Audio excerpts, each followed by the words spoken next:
Hi, my name is Ava, and today I'm going to be talking about that girl aesthetic.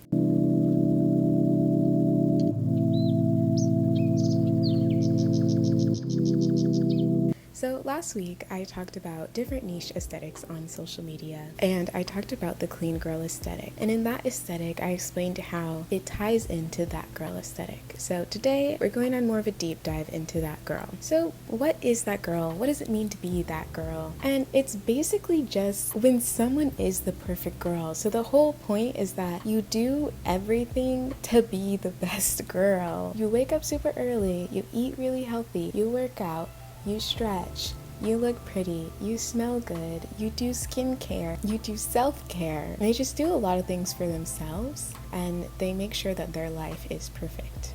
If you look up that girl on Pinterest, it'll show you a bunch of pictures of girls wearing face masks and maybe holding up a little wine glass with their hair wrapped in a towel because they just got out of the shower. It's just showing you the self-care side of it, where they're pampering themselves and they're enjoying their life. I have seen something that I thought was truly unhinged was a girl on Pinterest wearing full face makeup plus her face mask to take the picture, and I literally cannot find this photo. So you guys are gonna think I'm lying, but I swear I saw it. I swear she had the makeup on. But honestly, it did look cute though, so I'm just kind of a hater.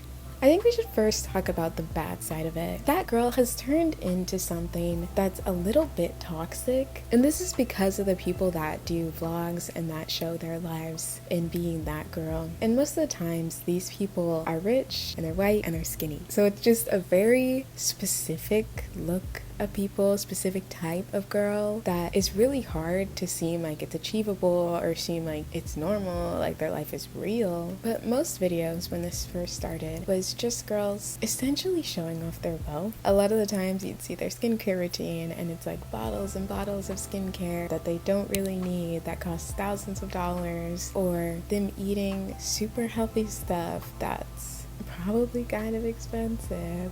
I mean, that one's not that bad because, like, most food isn't extremely expensive, but even then, they're showing you their bedrooms that are perfect and, like, super clean, and they have the most expensive stuff, and everything is beautiful, and everything is in place, and they're showing you their house, they're showing you their bathroom, things like that, where, yeah, it does look perfect, and it's really pretty, and it's really aesthetic. At the same time, when you're not rich, and you see a rich girl living her life and being perfect, you're not gonna think, oh wow, I want to join that aesthetic and I could totally be like her, because it doesn't seem attainable. And I'm not saying that it's bad that they're rich, I don't really care. But the thing is, when we were only seeing the girls that looked exactly the same and they were all rich, it just didn't seem attainable to anyone, because why would I watch that video and think that I could do that too? Because she looks nothing like me, she's not in the same tax bracket as me, so how could I reach that level? Let's talk about another bad thing. So, a lot of the times when the girls that I talked about before, whenever they show what they eat, it's literally nothing. Usually, it's like maybe a smoothie bowl, a little salad, maybe some rice, maybe some meat. It's just like one meal. It's supposed to be the whole day though, but it's like one real meal and then like little healthy snacks throughout the day. And if you eat like that, it's totally fine, but to some people, that can be, if they're impressionable, it can be giving them the wrong advice, because they're like, what I eat in a day, and it's not a day's worth of food. Where's the rest of the food at? And I have noticed that other people have started doing like realistic what I eat in a day's, where it's like the food is unhealthy. They're actually eating normal amounts of food. And so I have noticed that, which is good. But at the same time, a lot of these videos, they're not eating what I eat in a day, it's what I snack in a day. Like, it's not actually full meals. And I did already talk about this in my other videos, where they started hating on this aesthetic and they didn't really think about the goodness that could come out of it. They didn't think about the best parts of it, and they're just looking at whatever was bad. And for a while I was like that too, because I would see girls doing their morning routines and I would skip it immediately because I didn't want to see it. I didn't want to get jealous. I didn't want any part of it because I couldn't relate to any of that, and it made me jealous, and I recognized that. So instead of hating on them, I just skipped their videos. I didn't want to watch it. Then I found other girls who looked like me, other girls who weren't extremely rich, and I started to realize that it's a little bit more deep than we thought. A lot of the good parts of it are its emphasis on self-care, just because nowadays self-care is seen as buying yourself whatever you want. I mean, that's good sometimes. if you want to buy a little treat.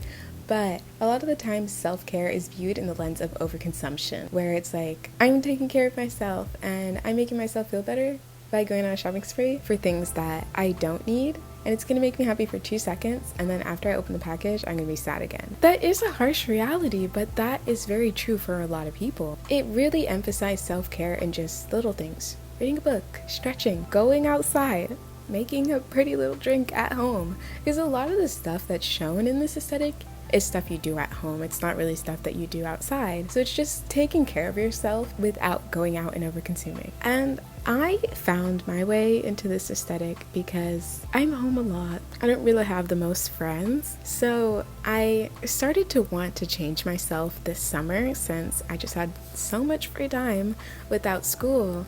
And I was on Pinterest a lot because I love Pinterest. She's my girl. But I somehow found black girls that were in the that girl aesthetic, and I thought that was really nice because I like to see people that look like me. That really stopped me from liking this aesthetic at first because I would see people and I liked it, but at the same time it's not really encouraging to join an aesthetic when there's no one that looks like you. So once I saw other black girls doing this, it made me think like maybe I could too, maybe I could change myself, and not in the way of trying to fit the standards and trying to conform to being like someone, but I'm kind of in the point of my life where I know that there's a lot of things that I don't like about my life, and I'm trying to change the things that I can control, because I do realize I struggle with the things that I can't control, and there's a lot of things like that in my life. So the things that I can, like washing my dishes, cleaning my room, stretching, making sure I work out, making sure I feed myself, things like that, I can do that, I can control that, and I can try to do those things to the best of my ability. Recently, I've been waking up early. I used to wake up at 9 a.m. I'd go to sleep at 12, and I'd wake up at 9. I'd be so tired. Now, I go to sleep at 10, and wake up at 7, and I'm still tired. But I feel like it's more productive. I'm working my way up to getting used to that, just because I've only been doing it for like maybe 2 weeks. But now I go to sleep early and then I do my homework in the morning. Today I did yoga and I did Pilates in the morning, and I really felt like that girl, because it's fun to like do stuff in the morning besides rolling out of bed and putting makeup on. I think this aesthetic is also good at adding positive content to your social medias. A lot of the times I'll go on TikTok when I'm bored or if I'm sad, and a lot of times it makes me even more stressed, even more sad, because my first few videos will be like totally fine, and then I see some video about like a horrible tragic accident or someone talking about something really bad that happened to them, and although I feel bad for them, I did not want to know. I did not want to know about that, but now I know about it, and that like makes me feel even worse. And I feel like this aesthetic, it's just nice. It's nice on your For You pages, it's nice on your Instagram timelines, because it looks pretty, about being happy, it's about taking care of yourself, and it's not something sad, because a lot of the times I see a lot of sad and stressed and depressed things on my social media, and I do understand that. Yeah, I'm gonna continue to see that because that's what the real world is, but it's nice to see something that's just pretty and aesthetic. And that is also something that people don't like about it sometimes, because they're like, it's fake. Or they'll do a real morning routine or a real day in my life. I mean, I guess that's cool too, but sometimes I just want to see like a cute aesthetic version of your life because it's pretty. Because I see my real life all the time. Like, I know what's going on behind the scenes. You don't have to show me. I totally get it. It's fine. I want to see something cute. I want to see it edited. I want to see it filtered, because it's just nice. I like to consume content that juxtaposes my life, because I see the real world. I know what the real world looks like. I can understand that your life doesn't actually look like that, but I just think it looks pretty. This aesthetic also ties into romanticizing your life, and that's also something that I tried to get into this summer. It did not work. It did not work. I tried to romanticize school and taking notes, and it just didn't work. Literally, school is beating me up right now. We are in a fight and I'm losing. And I just can't. I can't. A lot of times romanticization can be bad because you're viewing everything in rose-tinted glasses, and a lot of the times it's not that good. But romanticizing your life is good because it makes you enjoy life more, because sometimes when we get in the routine of waking up, going to school, going to work, going home, sleeping, and just repeating all of that, it can get really boring and mundane. And when you romanticize your life, it kind of feels like you're the main character. And I know that's really silly, but it's nice to feel that way sometimes. All of this stuff is good in moderation. I do understand that sometimes people can take this too far and get to the point where they're trying so hard to make their lives perfect that it's destructive. But most people don't get that far.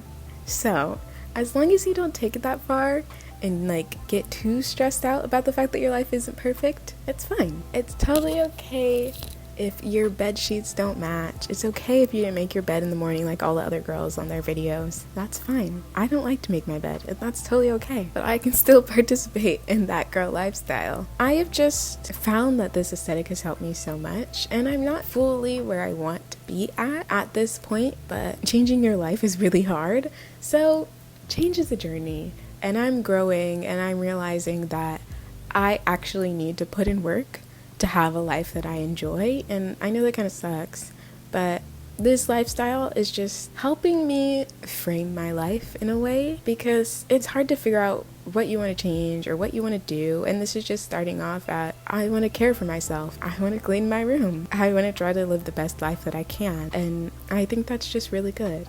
I also hope that this video gets more people to romanticize their life and to start living a little bit more aesthetic and just having fun with making your little drinks and reading books, and just realizing that life doesn't always have to be sad. Sometimes it is, I get it, but the little things can just make life feel so much better. I was listening to a podcast this morning about this topic where she bought new PJs, and just wearing satin PJs made her feel like she was more in this aesthetic, made her feel like her life was nicer. And I know I said don't overconsume, but in moderation. If you want to buy cute little PJs and wear those to bed, even though no one knows you're wearing them, you know you're wearing them, and they make you feel better. Just like, even I see some people wear perfume to bed, and I would never do that because I have breathing problems.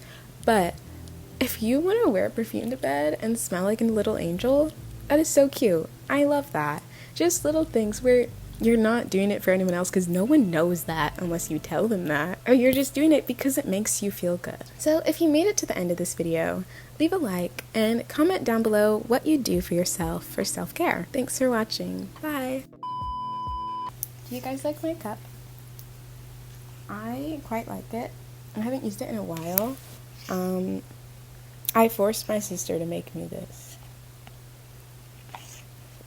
I'm drinking matcha that I made. Now, it really doesn't taste that great, but it tastes good enough for it being free.